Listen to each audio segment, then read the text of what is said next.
Welcome to your November 2021 horoscope. My name is Cailin, and today I'm going to be covering the major transits for the month ahead using tropical astrology and the whole sign system. I strongly recommend that you watch your horoscope for your ascendant sign first and foremost because it will be the most accurate for you overall.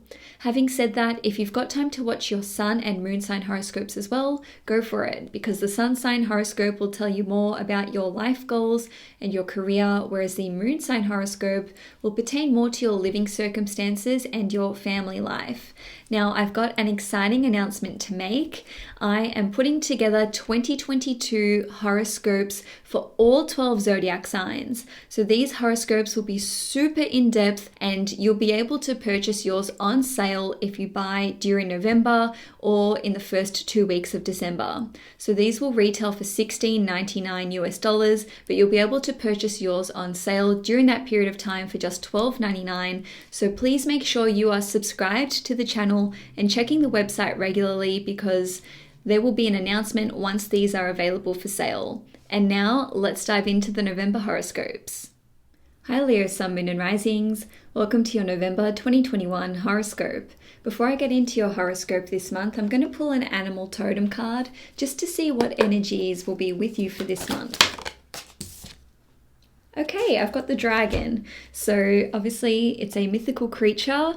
With this particular deck, it's associated with the solar plexus chakra.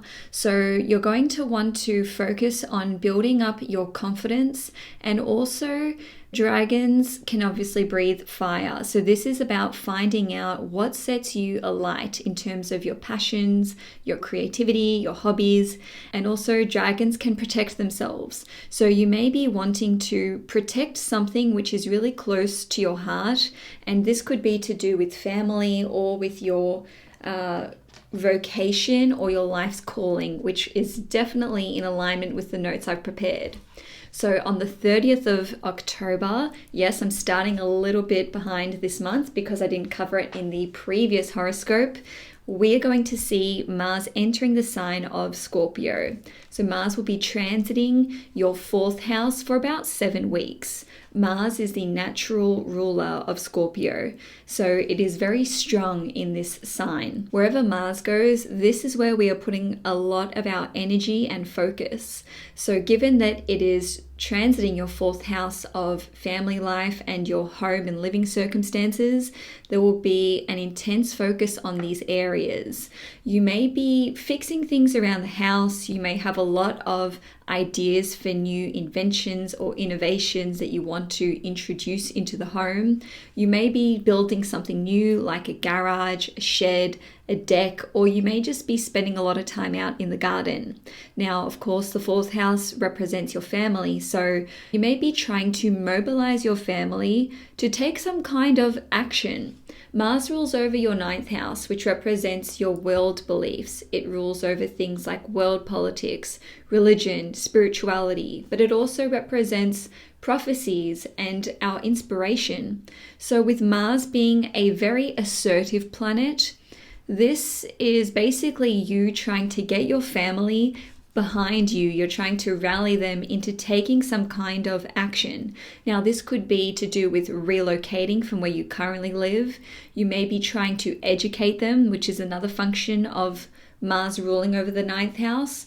Or you may be trying to introduce them in quite a forceful manner to some kind of world belief that you hold, or maybe you're trying to get them to become more spiritual or more religious, or you're simply trying to get them to see your point of view on something which affects the world at large. So the 9th house represents philosophy, and it represents being a mentor and a teacher. So you may be trying to educate them on certain subjects that you deem to be extremely important, and these topics may pertain to what you do as a family next. Now, when I say family, this can be anyone in your family, or this could simply be someone that you live with, whether that's a flatmate or a friend.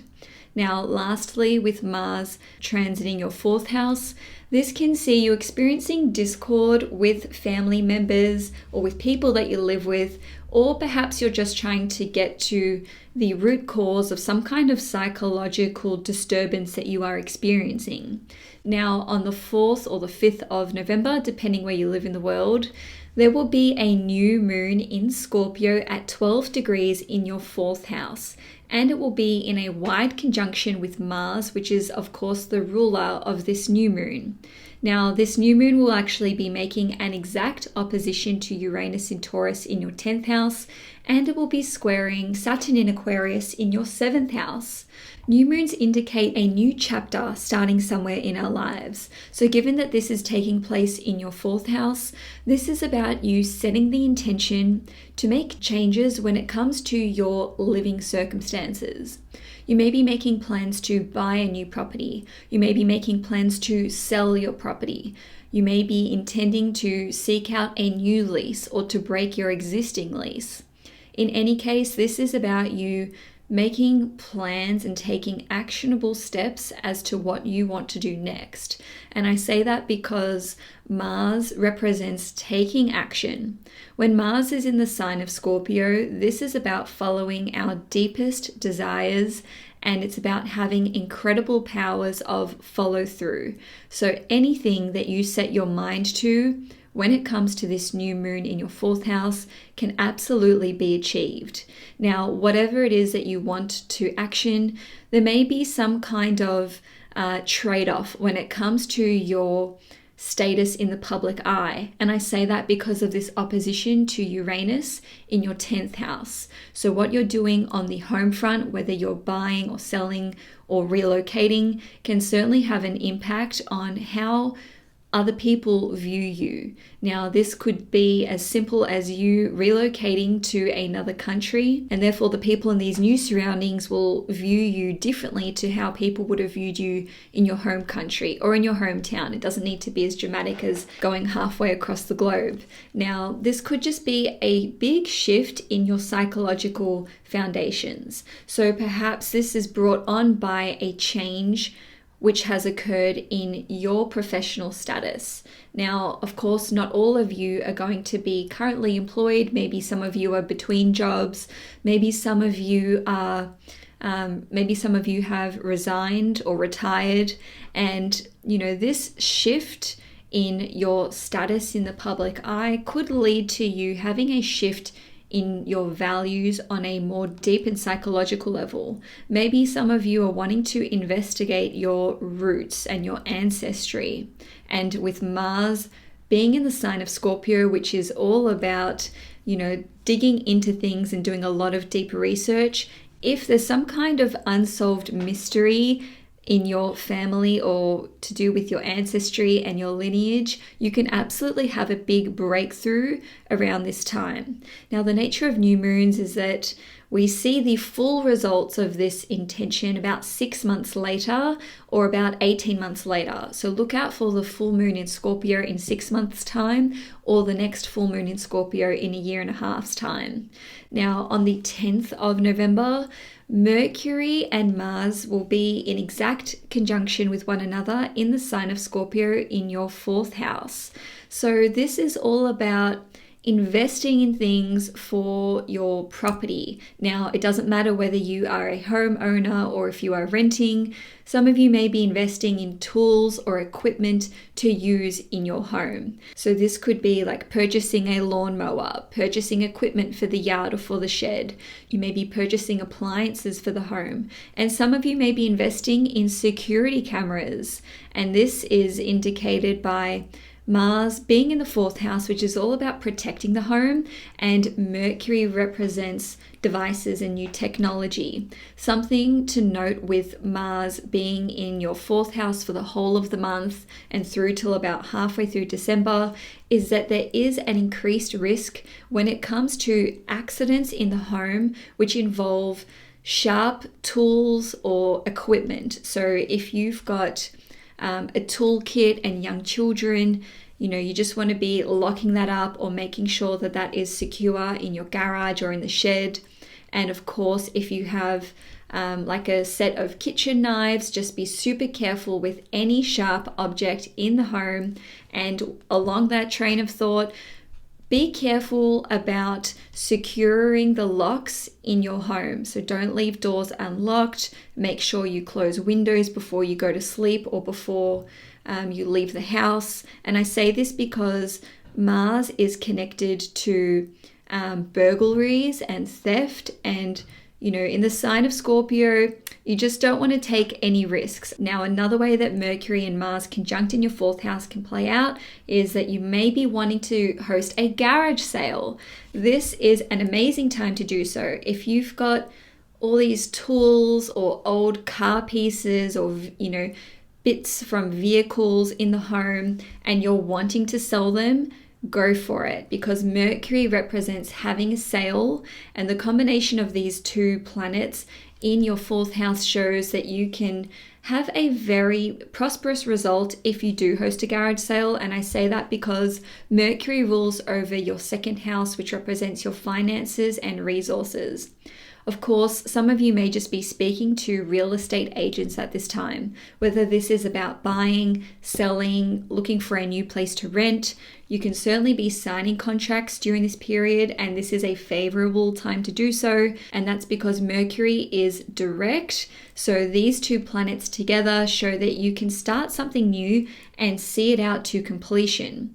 Now, you may just be making some very big purchases for the family home, and you may be looking at long-term planning as indicated by Mercury ruling over your 11th house. So if you're looking at baby-proofing the house, if you're looking at setting up a nursery, or if you're a grandparent and your children are expecting a child themselves, you may just be looking to the future when it comes to how you want to set up your house. Now, this doesn't just need to be babies being born. Maybe you are retiring and now you're setting up a home office. Maybe you want to write a book. Maybe you have some plans about what you want to do in your retirement, and this involves what you're doing in the home. You may actually just be investing in discovering your family tree. Maybe you're doing one of those heritage kits or investing in one of those DNA thingamabobbies. I don't know what they're called. They look really interesting. I'm definitely interested in doing that myself, but I'm not a Leo, so it's not the time for me to do that. Now, on the 14th of November, Mercury in Scorpio in your 4th house will oppose Uranus in Taurus in your 10th house. 4 days later, on the 18th of November, Mars in Scorpio will do the same thing. So with Mercury and Mars both in your 4th house making this exact opposition to Uranus in Taurus in your 10th house, this can see you having some very difficult conversations with family members. And I say that because Mercury rules over having conversations. Mars rules over your 4th house, which represents your family. And, if we're looking at the mother or father figure in your life, whether these are your biological parents or adopted, or if you're a single parent, in any case, we've got the 4th house, 9th house, and 10th house all activated here. So if your parents are still in the picture, or if you have some unfinished business there, this will be a time where you're closing out these difficult conversations, or you're making important discoveries about your late parents. Now, with Mercury representing these communications that you have with family members, you may be sitting down, people in your family, whether it's your actual parents or just other family members, like the people who raised you or siblings or whatever, and with sitting them down, you may be telling them about who you feel you are and who you feel you're destined to become. And that's because of this opposition to Uranus in your 10th house. The 10th house is all about your public persona, and it represents your highest possible worldly achievements. So whether you feel like you are already on the path that is aligned to you as a person, or whether you feel like you need to change direction, you may feel like you need to come out in a way to your parents, whether you're actually coming out, or maybe you are coming out to them about not being religious anymore, okay? With Mars ruling over your 9th house, which represents religion and spirituality, maybe you were raised with certain spiritual ideals or religious ideals and practices, and now you're saying, hey, I'm not Greek Orthodox anymore. I'm a born-again Christian. Or maybe you're saying, I'm not religious, I'm spiritual, or, I'm agnostic. Of course, it can play out in that way, or perhaps you are speaking to people who you consider family, whether they're blood or not, about what your calling is in life, okay? With Uranus in your 10th house, which represents your vocation and your life calling, and with Mars ruling over your 9th house, which is also connected to inspiration and what you believe your calling is, you may just have a very, very different idea about what you want to do versus what they wanted for you. With Mercury ruling over your 2nd house, which is connected to your values and your priorities, and it's also associated with family, you could just have a very, very different set of values and priorities. And this could also pertain to valuables and possessions and your resources. Maybe you're letting go of certain valuables or possessions which have basically been heirlooms in your family that have been passed down from generation to generation. Maybe how you approach money and your resources is a direct contrast to how you were raised. I just want to emphasize that your family doesn't need to be around or alive for this to apply to you. You could just be holding on to the traditional ideas with how you grew up and experiencing that as some kind of emotional or spiritual or energetic pressure on you, and you making this change is actually you breaking out of some kind of cycle or tradition which is no longer in alignment with what you want to achieve in the world.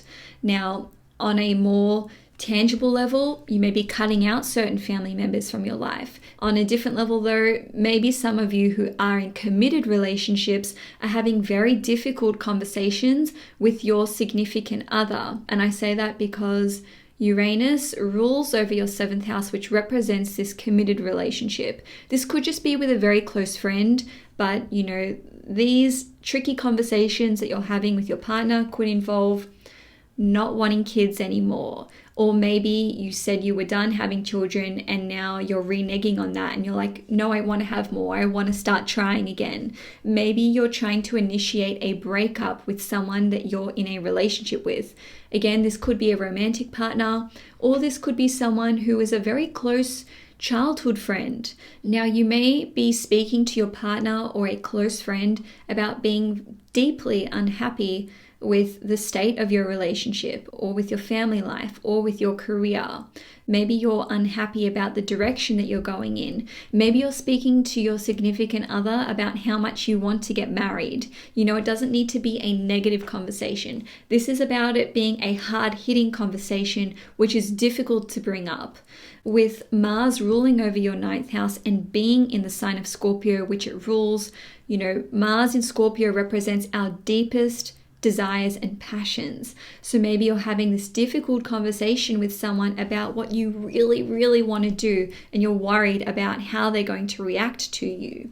With Uranus ruling over your 7th house, which represents these one-on-one relationships, this shows that it can go either way.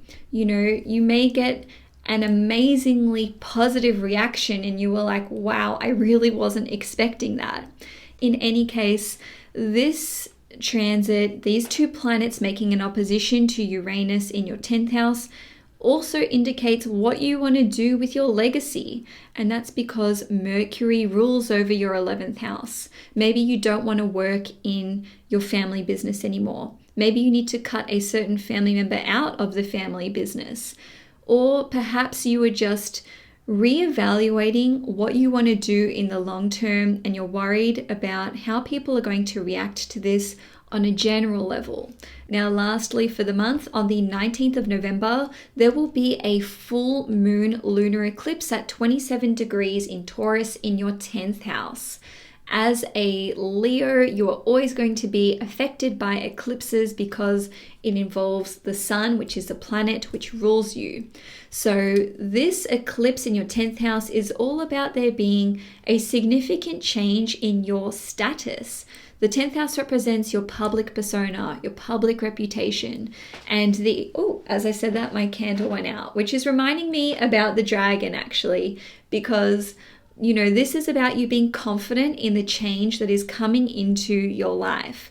So with this eclipse occurring in your 10th house of public reputation, you may be changing title or status when it comes to being a new parent, being a grandparent, being an empty nester, or on the career front, this could be you becoming self-employed, becoming a boss or getting a promotion. Maybe you're changing industries. Maybe you are retiring, or perhaps you're taking a sabbatical, or maybe you are in between jobs. Now, the 10th house also represents our highest possible worldly achievements. So maybe you are receiving some kind of acknowledgement or recognition for a position of leadership that you hold, or maybe you are being offered or given a position of leadership. Now, the 10th house is also connected to the law. So perhaps some kind of court case that you've been embroiled in is coming to an end. Now, when we are interpreting how eclipses play out, it is very important to look at the ruler of the eclipse. And, this goes for new moons and full moons as well. Nonetheless, the ruler of this eclipse being in Taurus is Venus. Now, Venus will actually be in Capricorn in your 6th house, and Venus will be making a trine to Uranus in Taurus in your 10th house. And it will be making a sextile to Mars in Scorpio in your 4th house. When we think about Venus, it's all about our relationships, money, finances, resources, our valuables, and our possessions. And maybe most importantly, it represents our feelings towards deservingness. So if we don't feel that we are deserving of love, then we're not going to be attracting a healthy relationship into our life. If we do not feel that we are deserving of financial independence and abundance, then we enter into a state of scarcity mindset, or we have issues with our perspectives and our attitudes towards money. Now, this particular eclipse is going to see you breaking free from these negative thought patterns or these cycles that you are experiencing in relationships with money, finances, and how much you value yourself. And I say this because the moon is making a trine to Pluto in Capricorn in your 6th house. The 6th house represents our health, whether this is physical or mental, given that Pluto is here, but it also represents our work environment. And the 6th house is connected to anything which is in conflict or not in balance. So with this trine from the moon in Taurus to Pluto in your 6th house, this represents a rejuvenation which is taking place, because Pluto is the planet which symbolizes death and then rebirth, and trine aspects are very beneficial and harmonious. So this can see you actually experiencing a reprieve from some kind of health ailment, or again, this could signify the end of a court case, because the 6th house is also connected to the court system. Now, with Venus making a trine to Uranus in your 10th house, this can see you experiencing a sudden turnaround for the better when it comes to how hard you've been working. And this has brought about you having a sudden epiphany that you are deserving of recognition, that you are deserving of acknowledgement, that you are deserving of positions of leadership. Whether this leadership is occurring in your family life or on the professional front, it doesn't matter. Essentially, the trine to Uranus in Taurus represents that once you have this perspective shift and once you have this epiphany, things can turn around really suddenly. It's almost magical. Again, it's like the dragon. It's sort of like everything that you've been working towards, whether this is your health, whether this is in the workplace, whether this is sorting out a family conflict, all of your hard work in these domains can suddenly yield positive results due to you realizing that you are worthy of recognition, that you are worthy of being financially independent, that you are worthy of this worldly achievement. And so Leo, that's all I have for you for November 2021. If you enjoyed this horoscope, please give it a thumbs up. If you'd like to see more content on this channel, please hit the subscribe button. Enjoy your month ahead, and I will see you guys next month.